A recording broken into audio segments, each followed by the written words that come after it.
大家好，我係 Raymar，萬眾期待啦 Fold 7同 Flip 7喺我哋手上面。咁今次呢兩部機佢就做到一個極薄，有機會係近呢咁多年以嚟最大嘅一次改變或者係升級嘅。最主要喺呢個細機 Flip 7上面就去到一個全螢幕嘅設計，咁我哋都期待咗好多年。咁仲有喺 Fold 7上面 8.9mm， 睇個厚度上面都係有住一個比較大嘅改動。咁但係除咗輕薄之外，咁我哋而家首先仔細咁睇一次佢外觀設計，同埋特別喺做工上面、轉軸上面，會唔會因為輕薄所以有犧牲，定係做到一樣實正？咁首先喺機身嘅用料上面，今次嘅正面熒幕係用咗 Corning Gorilla Glass Ceramic 2， 亦即係同 S25H 上面同款嘅。咁佢會比起主流嘅 Victus 2再有一個 upgrade。咁佢喺耐跌度啦，同埋抗刮性上面都係基本上而家頂級水準。而機身嘅中框就係 Armour Aluminium， 都係加強嘅鋁合金。咁佢就未上到 S25 Ultra 嘅鈦合金啊。咁但係估計都係衡量翻個機身厚度同埋佢個重量上面最主要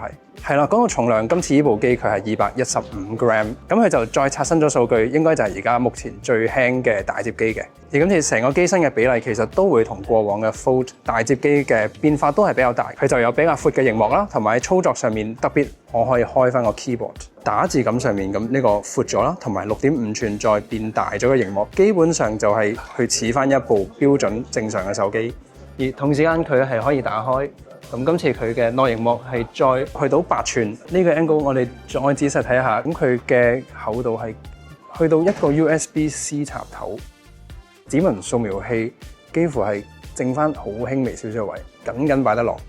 而家我哋已經去到 8.9mm 喺 Fold 7對比 8.2mm 喺 S25 Ultra， 而佢嘅重量係215 gram 喺呢部大摺機上面，對比 Ultra 係218 gram， 咁佢已經輕過一部正常 Ultra 嘅大機。對比之下，佢就由 Fold 5嘅253 gram 減落去 Fold 6嘅239 gram， 就去到今次215 gram 嘅厚度上面嘅分別，我哋亦都可以睇到啦。由 Fold 5摺埋一齊 13.4mm 減到落去 Fold 6摺埋一齊係 12.1mm， 今次突破埋 9mm 係 8.9mm 嘅。好啦，而呢度有佢嘅轉軸 ，Samsung 今次係叫佢 Armour Flex Hinge， 薄嘅機身上面。佢維持到過往喺我自己去體驗 Samsung 大摺機嗰個實淨，同埋 even 去到最細，我哋正常情況應該唔會咁細角度去應用，咁但係佢仍然基本上任何位停喺嗰個位 fix 咗喺嗰度，整體成個轉軸任意角度嘅時候，佢俾到嘅反饋或者係佢嘅 resistance 個阻力感覺係會實淨穩陣精緻嘅效果嘅。我而家再咁樣打斜去俾一啲壓力去。佢係少少虛位都冇嘅，咁佢基本上係成個轉軸係10自拍或者 group photo 嘅時間，咁佢就做到一個任意角度啦嘅調整。係啦，講到自拍，今次嘅前置鏡頭即係熒幕內熒幕嘅呢個 selfie camera 係做咗一個升級，由上一代嘅400萬像素去到今一次1000萬像素嘅。而喺呢個位置，我哋反而睇到佢就冇應用到歷代 Samsung 大摺機嘅屏下鏡頭嘅技術，反而用翻一個正常嘅鏡頭咯。咁佢畫質出嚟就的確會比較好，咁但係就多咗一個有相機，咁但係呢個就視乎係一個取捨嘅平衡嘅。真係唯一嘅小挑剔喺設計上面啦，超薄手機應該可能會再常見。咁佢嘅相機突出嘅幅度會令到佢嘅手機平放喺台嘅時間就有咁嘅情況。直向嘅時間佢就唔係一個完全貼服喺台面打橫去操作，呢個方向嘅時間操作，咁打字 keyboard 嘅時候佢就會穩陣翻平面貼服翻嘅。而最後一個喺外觀設計上面，內螢幕打開之後，而家我再嘗試揾一啲高光打燈嘅位，最 extreme、最 harsh lighting 之下去揾佢嘅摺痕出嚟嘅效果。咁其實上一代已經應用咗一個 teardrop 嘅設計，即係喺轉軸摺埋嘅時間，佢會喺機身嘅內部做咗一個比較大嘅弧度嘅角度，就可以減少咗佢嘅螢幕直接摺埋嘅時間嗰個壓力，咁佢就減少咗個摺痕。咁今代就有用咗類似而再改進咗個技術，所以而家就算喺高光之下，其實都幾乎係望唔到同埋摸唔到呢個摺痕嘅位置。咁亦都係而家市場上係真係比較數一數二好嘅。咁呢個要俾 Samsung 一讚。而最後就係 IP48 嘅防塵防水，今次都係 Flip 7同埋 Fold 7係繼續維持嘅。咁佢去到4咧，其實就係大過1mm 嘅塵粒就會阻擋到唔會進入機身內部嘅零件。咁而8嘅等級其實就都係一個最高嘅級別，咁啊基本上係完全浸喺水入面去操作，就冇咩擔心嘅。咁去到相機嘅部分，好啦，今次 Fold 7嘅3相機鏡頭，咁佢有去升級咗個位啦，亦都有佢係保持翻上一代硬件嘅位置。咁今次最重大升級都會其實落喺主鏡頭，佢就應用咗一個2億像素嘅主鏡頭，而另外兩個就分別都係1200萬像素超廣角鏡同埋1000萬像素嘅3倍遠焦鏡頭。實際上呢個2億像素嘅主鏡頭，我哋喺上次 S25H 上面就驗證咗佢嘅真實力嘅。咁佢喺2億像素全像素輸出嘅時間，就的確係會有比起1200萬像素輸出一個明顯嘅細節提升。咁實際上喺 Fold 7嘅應用維持咗有3倍光學變焦1000萬像素呢個 sensor。咁所以喺硬件上，今次 Fold 7佢就會去到高過 S25同 S25 Plus，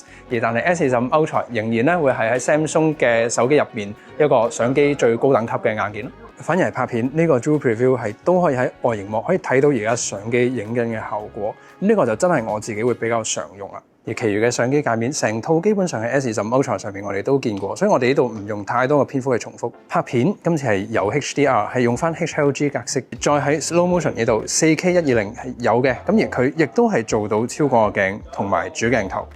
咁關於佢嘅相機實拍效果同埋佢嘅真實力，今日我就未可以 showcase 到佢嘅實拍原圖俾你哋睇，咁但係都密切留意我哋稍後嘅深入評測同埋大比拼啊，咁都有佢呢個相機實力嘅考認證啊。而喺另一個都係值得我哋完整測試，會有佢嘅效能發揮同埋散熱嘅表現，始終係一個極輕極薄嘅手機上面，佢嘅散熱表現係值得我哋去關注同埋去認證嘅。實際上今次 Fold 7佢嘅硬件又用咗而家2025嘅頂級旗艦 Snapdragon 8 Elite for Galaxy 嘅處理器，呢一個3nm 工藝製程嘅處理器，普遍我哋過往試過嘅手機都係擁有一個比較高嘅效能穩定度啦，同埋散熱嘅效果，反而係 on-device 嘅 AI 機身內建運算嘅 AI。咁呢度就全個 Galaxy AI 嘅表列。咁喺呢度我哋為咗條片嘅完整性做一個整體嘅總結，我哋就有 Call Assist 係一個即時嘅打電話翻譯，佢會用翻 Samsung 把聲將我哋嘅廣東話翻譯去對方嘅語言，再將對方語言翻譯翻我哋嘅語言。喺呢個大機上面有啦。Writing Assist 都係一個喺 Samsung 內建，喺唔需要 VPN 嘅情況之下，可以做到一個長文章嘅內容整合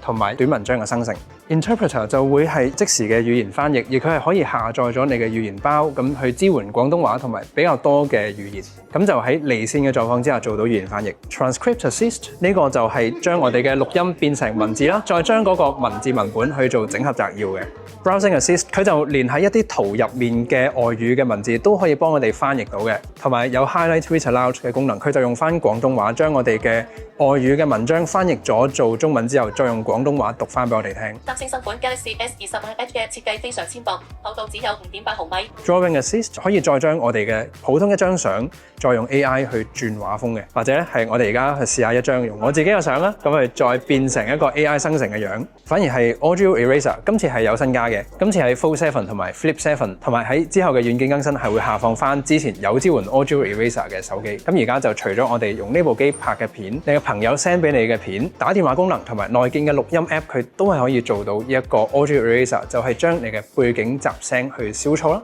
而最後 Gemini 全套嘅 Google 服務都係喺 Fold 7、Flip 7係有內建嘅，咁都係原生長撳呢個電源掣都彈咗 Gemini， 咁佢都係一個同 Google Android 系統緊密聯合嘅一個 AI 助手。反而係呢咁多嘅 AI 功能喺呢個大摺機摺疊螢幕啦，同埋大機呢個特別嘅螢幕比例之下嘅操作體驗有冇啲咩唔同呢？詳細嘅實測我哋之後都會展示俾你哋睇㗎啦。反而係呢個 Gemini Live 由畫面相機嘅認知能力。Galaxy Z Fold 6 you've got there. What can I do to help you with it? Price in Hong Kong and the storage options available there. The Samsung Galaxy Z Fold 6 starts at $15,998. 佢係有文字嘅閱讀能力，同埋有翻譯同埋整合嘅功能，係結合咗一齊。幫我翻譯呢個小冊子去繁體中文，然之後再做整合摘要，咁就一次過呢個操作係將頭先張相嘅細文字佢全部翻譯咗做繁體中文，然之後再做整合摘要，然之後可以再將佢儲存去 Google Keep Note， 然之後咧就可以喺我哋嘅電腦再後製呢一個文檔，仲有好多實用嘅操作嘅，咁之後嘅深入評測會仔細再同你哋睇㗎啦。OK， 反而呢個都有機會係另外一個今次發布嘅比較重大嘅驚喜，係今次我哋手上面 Flip 7。佢嘅外螢幕今次實際上正式做到呢個全螢幕嘅顯示，而實際上佢嘅螢幕邊框我哋開翻，佢係做到 1.2mm， 咁佢喺一個手機當中其實都算係一個數一數二最薄邊框嘅螢幕，而佢係做到全螢幕。Hinge 呢個轉軸嘅位置，佢都係做到比較貼邊，咁所以成個視覺效果嘅震撼感上面就係一個比較顯著嘅改動。同時間相機啦，咁今次 Flip 7嘅主鏡頭相機都係有一個1200萬像素超廣角鏡，同埋一個升級咗嘅5000萬像素主鏡頭，亦都係呢個5000萬像素主鏡頭，今次係做到一個2倍嘅無損變焦。好啦，咁 Flip 7佢成個機身嘅輪廓同埋比例上面，其實都係比起上一代都係有住一啲修正或者係改動。咁今次佢係去到6.9寸嘅主螢幕，同埋佢喺我嘅操作體感上面，佢稍微再會比較方正一啲。同時間咁佢嘅外螢幕就係一個4.1寸，頭先講到係一個全螢幕嘅顯示啊。而喺機身嘅用料上面，佢嘅金屬邊框就都有同 Fold 7同等級數硬度嘅 Armour Aluminium， 而玻璃面板佢就用翻 Victus 2，主要都係佢嘅轉軸，佢係做到呢個一樣係任意角度嘅圓庭效果，同埋係一個實淨嘅水準，主要都係實淨。而細機嘅全螢幕顯示同埋中間摺痕嘅控制，同頭先嘅 Fold 7一樣，其實佢已經控制到真係數一數二嘅極高嘅水準。咁其實已經係一啲專登特大角度嘅傾側同埋高光嘅照射反射之下，其實都已經好難去揾得到薄嘅機身、輕嘅機身，同埋喺轉軸呢個摺痕嘅控制上面係有驚喜嘅。頭先嘅 Fold 7啦，同埋 Flip 7都係一個意外嘅升級嘅。反而係最後都值得一提係佢嘅處理器上面 Flip 7反而係要用翻一個 Samsung 自家嘅 Exynos 處理器。咁放喺 Flip 7一個旗艦嘅系列，當然佢係3nm 旗艦級嘅處理器，而實際上對比 Snapdragon 8 Elite， 佢喺慳電、散熱啦、實際效能輸出有冇分別，同埋分別會喺邊一度呢？咁呢個之後有待我哋去實際嘅查證，喺我哋嘅生活評測唔好錯過嘅。係啦，講到佢嘅電池，今次喺 Fold 7上面有應用一個4400mAh嘅電池，會同上一代 Fold 6係一樣嘅水準，而喺 Flip 7就係一個4300mAh嘅電池。好啦，今次初步上手體驗嘅總結，今次佢嘅機身係變到輕過一部 S25 Ultra Samsung 自家直板手機嘅重量啦，